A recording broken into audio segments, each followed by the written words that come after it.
Bonsoir à chacun, bonsoir à tous. Voici les grands titres de l'actualité de ce jeudi 2 mai 2019. Le compte rendu des actes de vandalisme perpétrés dans le cadre du processus électoral, les travaux d'emménagement du hall de départ de l'aérogare des passagers de l'aéroport international Bernardin-Ganty et la constitution d'une base de données des aspirants au métier d'enseignants du primaire et du secondaire général sont entre autres les décisions prises par le Conseil des ministres de ce jeudi 2 mai 2019. À suivre dans le déroulement de ce journal, le point du dit Conseil.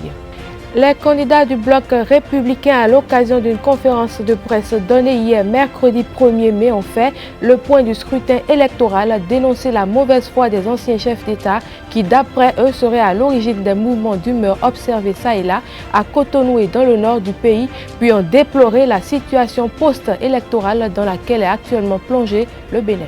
Au lendemain des mouvements perpétrés et animés par certains citoyens béninois en guise d'opposition à une pseudo-arrestation de l'ex-chef d'État béninois Thomas Boniaï et également de réclamation de l'annulation de l'élection législative du 28 avril dernier au profit de l'organisation d'élections législatives inclusives, la tension n'a pas baissé mais est plutôt restée haute puisqu'à certains endroits de la ville de Cotonou et plus particulièrement au quartier de Kadjeou, les mouvements de protestation ont continué au grand désespoir des populations béninoises.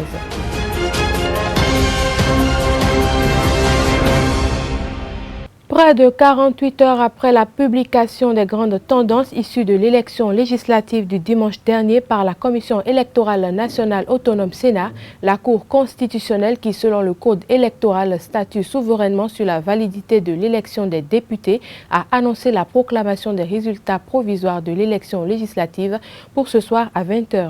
Nous y reviendrons donc dans nos prochaines éditions. Suite aux actes de vandalisme survenus dans l'après-midi du mercredi 1er mai 2019 à Cotonou, les enquêtes sont ouvertes pour détecter les instigateurs de ces actes de vandalisme. À cet effet, le Conseil des ministres de ce jeudi 2 mai 2019 a donné des instructions au ministre en charge de la sécurité publique en vue d'assurer la sécurité des paisibles populations. Le ministre de la Culture, du Tourisme et des Sports, Oswald Omeki, pour plus de précisions. Il est au micro d'Abdel Kader Achiro et de Boukari. Compte rendu des actes de vandalisme perpétrés dans le cadre du processus électoral. Le 28 avril 2019, le peuple béninois était aux urnes pour les élections législatives. Si les opérations se sont globalement bien déroulées sur tout le territoire national, dans le calme et dans la discipline, il y a lieu cependant de constater que quelques incidents ont été enregistrés dans le centre-ville de Parakou, à Tchaourou, Saveg, Glazoué, puis à Banté, Savalou et Bassira. En effet, des individus incontrôlés ont commis des actes de vandalisme et ont même attenté à l'intégrité physique de citoyens dont le seul tort était de vouloir exercer leurs droits civiques. Par ailleurs, 3 jours après la tenue du scrutin, soit dans l'après-midi du mercredi 1er mai, au motif fallacieux d'une tentative d'arrestation de l'ancien président Boniaï, un attroupement s'est formé au domicile de ce dernier et a ensuite investi une partie de la ville de Cotonou. Dans un déchaînement de violence, les manifestants ont attaqué des édifices publics et des installations privées qu'ils ont dégradées ou incendiées. C'est le cas notamment du hall d'exposition d'un concessionnaire de véhicules situé à Kadjeou, de l'alliance d'une banque locale au quartier Patte-d'Oie. C'est le cas aussi de la tour administrative abritant plusieurs ministères, dont celui du travail et de la fonction publique, où la guérite d'accueil a été saccagée, une dizaine de voitures mises à feu, une trentaine de motos, un ordinateur et un climatiseur dérobés puis emportés. Des actes de vandalisme ont également été observés dans la ville de Kandi, ce même 1er mai 2019.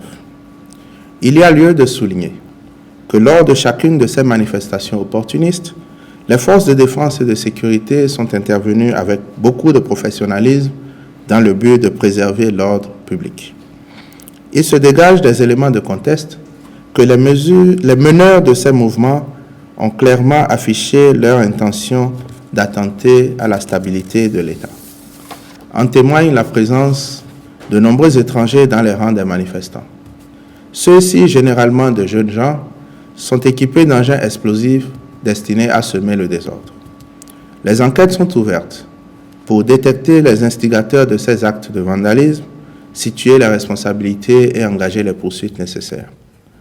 En prenant acte de ce compte-rendu du ministre de l'Intérieur et de la Sécurité publique, le Conseil des ministres lui a donné des instructions fermes en vue de mettre fin au désordre et d'assurer la sécurité des honnêtes citoyens afin qu'ils continuent de vaquer librement à leurs occupations quotidiennes. À l'issue des élections législatives du dimanche dernier, plusieurs voix se sont élevées, notamment celles des partis de l'opposition, afin d'exprimer leur mécontentement. Malgré les dégâts occasionnés hier avec pour bilan provisoire de nombreux véhicules et des bâtisses brûlées, les manifestations se sont intensifiées ce matin dans les rues de Kadjehoun. Une situation qui crée la psychose dans la ville de Cotonou et qui inquiète la population béninoise. Pour plus de précisions, suivez ce reportage que nous propose Marcel Fondier et Dorcas Gamangwa.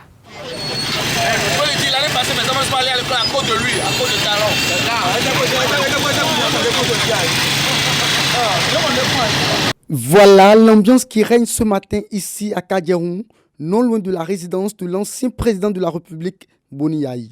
Les populations, furieux des conditions dans lesquelles se sont tenues les élections législatives, ont envahi les rues afin de manifester leur mécontentement face au régime en place. Nous deux ont aidé, nous deux ont aidé, et dans le 3 jours. 3 jours, on a pris les bina. Et des soignants, les meilleurs mots aujourd'hui, Balater, alors la population se lève. Votre mieux bleu de toi, fille, mi bleu de Kelkouenou, bleu de Soglouenou, bleu de Yaïwenou, bruit de Katizoléa, bruit de Boudéa, mais Balater, non, Balakoudoka, le président de serrer les ceintures. On a vraiment serré les ceintures, mais il n'a plus de troupes pour serrer les ceintures. Il doit comprendre que la population a faim. C'est vrai, il y a des infrastructures, les routes qui sont en train de le faire, mais c'est les vivants qui doivent manger sur les routes. Ce n'est pas les morts. Aujourd'hui, les morgues n'arrivent plus vraiment à garder les morts parce qu'il n'y a plus de place à la morgue. Les cimetières sont remplis. Il doit comprendre. Personne n'est contre lui, mais on est contre la manière. Malgré une forte mobilisation de la police républicaine sur les lieux, les mouvements s'intensifient. Une situation qui inquiète plus d'un. Parce que 2003, mais on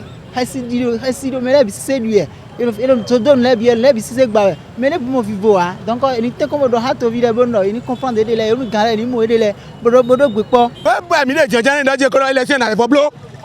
Élection maintenant, c'est annulé. Élection maintenant, il y a. Et la lutte continue. Allez! Après les dégâts d'hier avec des véhicules brûlés et des entreprises endommagées, la population manifeste son ras-le-bol et appelle le chef de l'État, son Excellence Patrice Talon, à mettre de l'eau dans son vin. La violence détruit la cité. Je sais que Patrice Talon, nous avons placé confiance en lui et il nous reviendra en rescousse. Il te gagne mais c'est tellement pour savonner et comprendre les délais. Pour FIFA wa to me on mondo ena nyonu me bisese parce que on a le to me bio ne bio to gane ni te ko do hay bon FIFA ni wa to me bon ni comprendre mi le bon ni volo to mi to me. La situation pour l'heure est loin d'être calmée car les manifestants n'entendent pas se replier sans obtenir satisfaction. Espérons que l'accalmie revienne de part et d'autre afin que la démocratie béninoise soit préservée. Les incidents qui ont émaillé le vote du dimanche dernier, notamment les actes de violence perpétrés par les badauds sur la personne de la mère du député Adam Bagoudou, ont choqué l'opinion publique. Faisons le point du déroulement du scrutin hier, mercredi 1er mai 2019 à Cotonou. Les leaders du bloc républicain ont dénoncé un complot ourdi par les anciens présidents de la République pour troubler la quiétude des populations. Je vous invite à suivre un extrait de leur déclaration avec Abdelkader Achiro.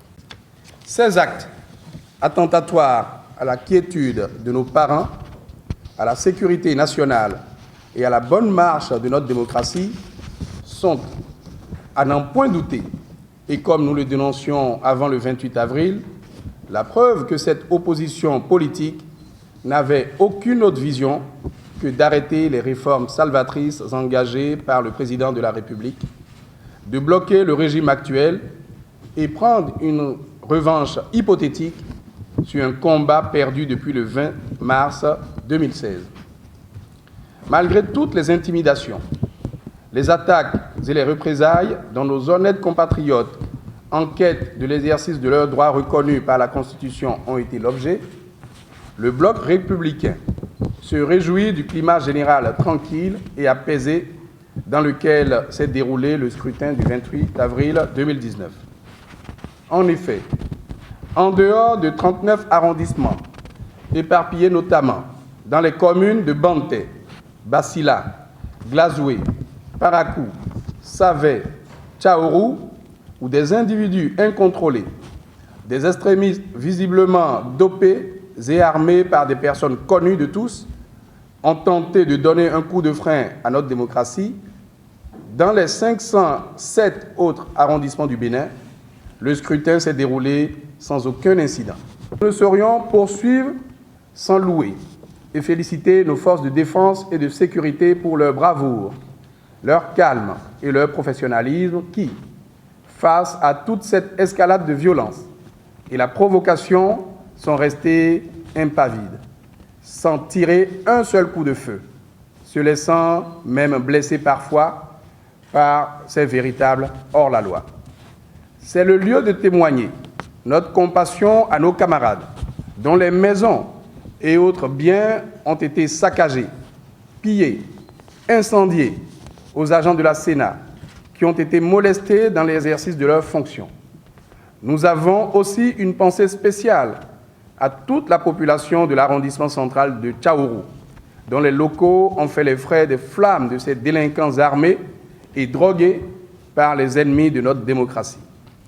Face à ce tableau, nous condamnons et dénonçons le comportement et l'attitude indigne et irresponsable de certains de nos anciens hauts dirigeants politiques et de la clique de pseudo-opposants qui les accompagnent, qui, tels de véritables chefs de gang, se sont illustrés une fois de plus ce lundi 29 avril 2019 en appelant le peuple au soulèvement et en avançant des taux de participation qui n'ont de référence que leur imagination fertile. Au demeurant, si le taux de participation au scrutin du 28 avril dernier a été relativement faible par rapport à ce que nous connaissons d'habitude, la seule explication objective est qu'il s'agit là de la résultante des menaces, intimidations et actes de violence orchestrés par les ennemis de notre démocratie. Le brave peuple béninois, peuple paisible par nature, a préféré adopter une position prudente en restant chez lui pour éviter de devenir le martyr ou la victime innocente et inconsciente de l'hérésie de certains de ses anciens hauts dirigeants. Nul besoin d'en rajouter à l'amertume de ce peuple privé du droit de vote par l'agitation du spectre de la terreur, de la guerre, en récupérant cette attitude prudente pour l'attribuer à une quelconque sanction du régime en place. L'épreuve que notre démocratie subit depuis quelques semaines du fait de cette race de politiciens qui n'aiment le Bénin qu'à travers le prisme de leurs intérêts personnels et familiaux, nous raffermit assurément et renforce les institutions de la République. C'est pourquoi nous comptons sur le peuple béninois pour ne pas céder à la manipulation et à l'intoxication. Notre pays, le Bénin, a toujours été pionnier en matière de développement démocratique. Une fois encore, à n'en point douter, le Bénin qui vient d'innover en matière d'assainissement du paysage politique verra son expérience dupliquée pour qu'un peu partout, la démocratie rime désormais avec développement économique. Restons à cette conférence de presse pour dire que les candidats de la liste Bloc républicain à Tchaourou et Parakou ont eu à donner leurs impressions sur la kyrielle d'actions de vandalisme et d'incivisme enregistrées dans ces localités. Pour plus de détails, je vous invite à suivre Adam Bagoudou et Rachidi Badamassi. Je pensais connaître la définition de la démocratie. Mais la journée du 28 avril m'a enseigné une autre définition. Peut-être pas la bonne, c'est sûr. On a en effet compris que la démocratie, dans certaines écoles politiques, certaines hautes écoles politiques, c'est l'organisation planifiée de la barbarie sous toutes ses formes. Attaques ciblées, incendie des maisons. Ce genre d'exercice, semble-t-il, c'est aussi de la démocratie. Je veux croire que c'est une erreur de compréhension et que nos jeunes vont très tôt déchirer donc ces enseignements pour aller à la bonne définition de la démocratie qui parle plutôt de la tolérance, de la différence, du sens patriotique et civique. Je pensais qu'on allait mettre le peuple béninois à l'épreuve en disant allez dire non et le bulletin nul allait démontrer que c'est vraiment non. Mais violenter les gens pour qu'ils n'aillent pas, c'est l'âme des faibles. La violence, c'est l'âme des faibles. Et on a pu noter que Dieu les aide à revenir sur terre, sur la quête démocratique. Que Dieu les aide à partager la bonne compréhension. Que Dieu les aide à savoir que hier c'est passé, nous sommes aujourd'hui, c'est demain qu'on prépare. Que Dieu aide chacun à se dire que le pays n'a que deux choses à vendre, la paix et la démocratie. Que cette démocratie, c'est ensemble qu'on va là parfaire. Et ce n'est pas demain la perfection. C'est une construction au quotidien. Il n'y a jamais de démocratie achevée. C'est une démarche. Les démocraties à l'occidental, que nous copions. Tantôt, quand ça vient de France, on dit que ce n'est pas bon en France. On ne veut pas de la France. Dès qu'on attaque la démocratie, on dit le modèle français. Il y a d'autres modèles. Au niveau du parcours, malgré les intimidations, malgré les menaces, les populations sont sorties massivement. Et c'est là qu'ils ont pris peur. Il fallait braquer les postes, les bureaux de vote. C'est suffisamment grave. La veille, même si on ne veut pas le dire, on est obligé de le dire, mais ils ont fait recours au Bado de la sous-région. On a vu certains anciens chefs d'État aller au Nigeria, planifier l'assassinat de certains hommes politiques. Est-ce qu'on a besoin de ça? Le Bénin de Kaba, de Biazin, de Biogera, le Bénin de Monseigneur de Souza, le berceau de la démocratie. Est-ce qu'on a besoin de ça? Ce qui s'est passé à Parakou et à Tcharou, c'est vraiment triste, lamentable. J'encourage notre collègue Bagoudou à tout confier à Dieu. Nous avons démontré que nous sommes des responsables. Nous avons sauvé les vies. Nous avons sacrifié les unes.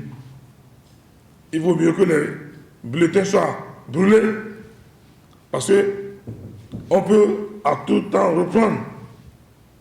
Mais on ne peut jamais sauver une vie humaine après l'avoir perdue. Alors je veux demander à ces anciens chefs d'État-là, il y a un qui disait souvent, je vous le jure, je vous le jure, ma croyance, où est votre foi? Dans les églises, elles nous enseignent de tuer, on prend la violence. Dans les églises, on ne ment pas avec Dieu. Le Père Céleste, le pasteur évangéliste, est-ce que vraiment, où est votre foi? Où est votre foi? Monsieur ancien président, pasteur, où est votre foi? Votre foi, c'est d'aller détruire votre propre cousin, votre propre neveu, détruire la maison, tenter d'enlever, tenter de le tuer. Mais moi-même qui suis ici, Les gens disent que ça, moi je ne suis pas le cas. Hein. Je suis resté à la mairie, j'ai dirigé l'opération. Je suis resté à la mairie. Nous avons sensibilisé nos militantes et c'est le lieu de remercier le peuple béninois et nos militantes et nos militants qui n'ont pas cédé à la provocation. Et les ajoute à nouveau entre les ambassadeurs de la paix. Ils n'ont qu'à maintenir le cap, opposer la paix à la violence. Au terme des élections législatives au Bénin, la mission d'observation électorale de l'Union africaine a, au cours d'un point de presse animé le mardi dernier à Cotonou, donné les conclusions préliminaires qui découlent des élections législatives qui se sont déroulées sur toute l'étendue du territoire national le 28 avril dernier. L'expert en stratégie de communication, Kaves Paul, a donné son avis à la fin du point de presse. On l'écoute, il est au micro de Anifat Boukari de Tok et de Christian Thomas Yimena. Nous avons constaté qu'une frange de la population béninoise s'est engagée à travers le gouvernement pour aller aux élections et faire des grandes réformes pour l'État béninois. C'est pour cela, nous les Africains, imbus de paix, nous sommes mobilisés. Malgré qu'il y a des opinions politiques qui sont un peu parallèles des uns et les autres, c'est tout à fait logique. C'est ça qui fait quand même grandir une démocratie. Vous n'êtes pas sans savoir que nos États ne sont pas encore assis démocratiquement. Mais je peux vous le dire ici que le Bénin étant toujours un État pionnier en matière de la démocratie à travers le continent africain. C'est vrai, le constat que nous avons eu, nous avons quand même pu observer un civisme qui a été toujours un sens pour l'État béninois. Mais je tiens à vous rappeler quelque chose que nous avons constaté aujourd'hui qui n'est pas normal pour l'Afrique. Parce que le Bénin répond à tous ses engagements vis-à-vis de l'Union africaine. On ne peut pas comprendre pourquoi l'Union africaine a envoyé une mission au Bénin. Et si c'est ailleurs, ils envoient peut-être un ancien chef d'État pour conduire la mission, ou soit ils envoient un ancien Premier ministre, où des États organisent des élections sans même opposition, mais ils viennent, ils applaudissent. Le Bénin, qui est un État démocratiquement reconnu de par le monde, on envoie une mission. Nous avons 55 États dans notre communauté qui est l'Union africaine. Il envoie une mission, c'est un individu, un parlementaire qui a pris la parole, et ce n'est pas normal. Il faut que des choses de copinage, de syndicalisme arrêtent. Je parle en tant que citoyen africain et je parle en tant qu'acteur non étatique africain.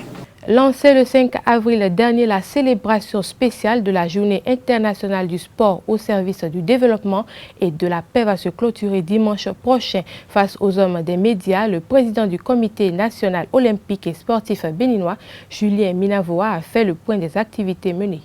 À quelques jours de la dernière manifestation qui va clôturer notre mois de célébration du sport au service du développement et de la paix, nous pouvons nous satisfaire d'avoir fait œuvre utile.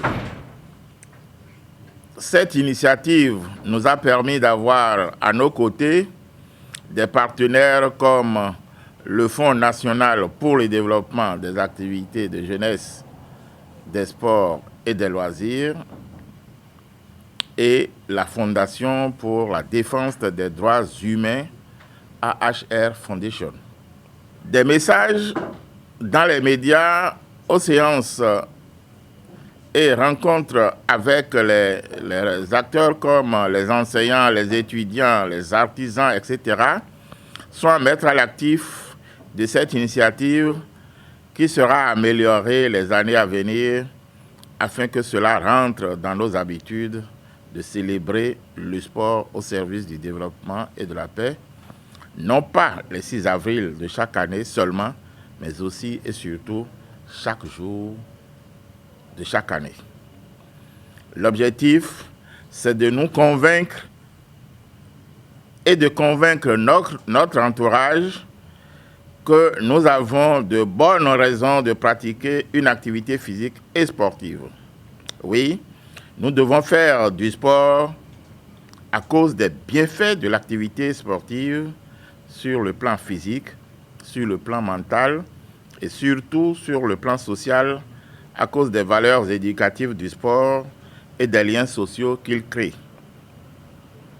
Le sport, qu'on le veuille ou non, transmet des valeurs d'amitié, de solidarité, de courage, de sincérité, d'honneur, de modestie, de respect, de contrôle de soi, de politesse, etc. De manière générale, le sport reste pour les jeunes une incroyable école de vie. Et c'est le baron Pierre de Coubertin qui nous enseigne en cela que le sport va chercher la peur pour la dominer, la fatigue pour en triompher, la difficulté pour la vaincre. ESAE Football Club a ramené hier un point de son déplacement à Tangbo lors de la 27e journée opposée à l'association sportive de la vallée Omnisport ASFO sur une aire de jeu impraticable pour l'expression du football, du beau football. La formation universitaire s'est remise à son capitaine et dernier rempart, Marcel Danginou. Voici le résumé de la rencontre.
Suivons à présent la réaction de Marcel Danginou à la fin de la rencontre. D'abord, c'est un sentiment de joie parce que vous avez vu l'état du terrain et ce n'est pas notre jeu. On n'était pas habitué à jouer de cette manière. C'était difficile de déposer les balles et jouer. Et donc, on a fait un déplacement avec un match nul. C'est très très important. J'ai fait le grand jeu, je sais. Et c'est mon travail. Je suis là à cause de ça et je l'ai fait. Alors, je rends grâce pour ce match nul. Ce sera tout pour cette édition que nous vous remercions d'avoir suivi. Bonne soirée à chacun et à tous.